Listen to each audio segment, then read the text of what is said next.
Thank you, Karin. I have two questions for you. Congressman Cohen and Wilson from the Helsinki Commission introduced a resolution urging President Biden to take steps to suspend or terminate Russia's rights and privileges at the UN Security Council. Does the President support this effort? What steps he can take? Is this goal achievable? Yes, we do support. We do support that effort. Can you say the question one more time? I just want to make sure. The resolution Make sure I have says this that right.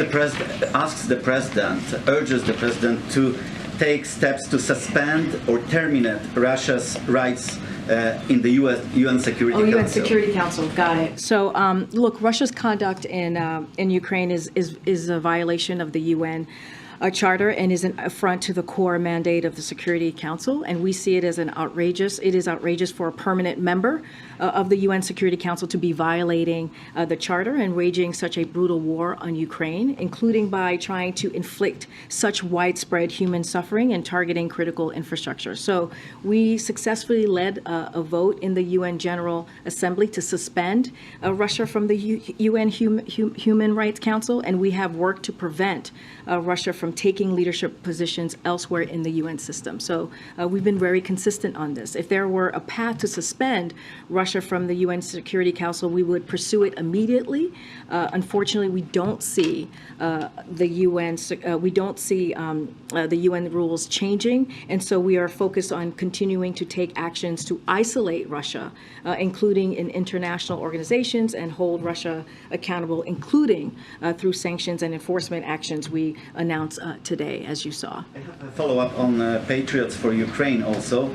Since there was no announcement on this yet, I would like to ask if the President is even considering sending Patriots to Ukraine, and what's the White House's response to warnings coming from the Kremlin about possible consequences if the U.S. sends Patriots to Ukraine? So first, let me take your last question first. Look, the only provocative moves are being made by Russia, and Russia is the aggressor here, and we should never forget that. We should never forget who actually started this war, and it was Russia. So that's point one. Point two, the United States is not now, nor has it been, at war with Russia. This is responding to what we've heard from Russia this past 24 hours.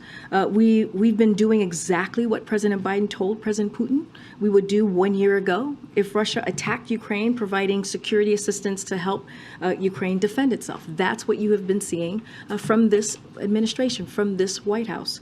Finally, while I don't have any new security assistance packages to speak of today, as you all know, President Biden has been clear about this. The United States will continue to support Ukraine for as long as it takes, alongside our allies and partners, as the people of Ukraine defend their country, as they defend their freedom, as they defend their sovereignty, and we will continue to do that. Expect any announcement this week, as it was reported by the U.S. media? I just don't have anything to share with you at this time.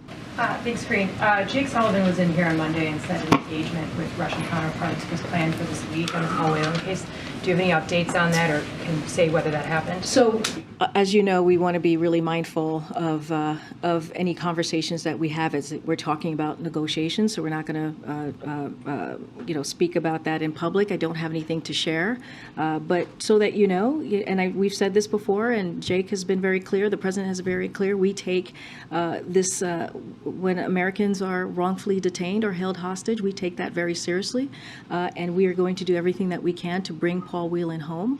That is a priority, but certainly we're not going to talk about steps or any conversations in public because we want to make sure that we get this done.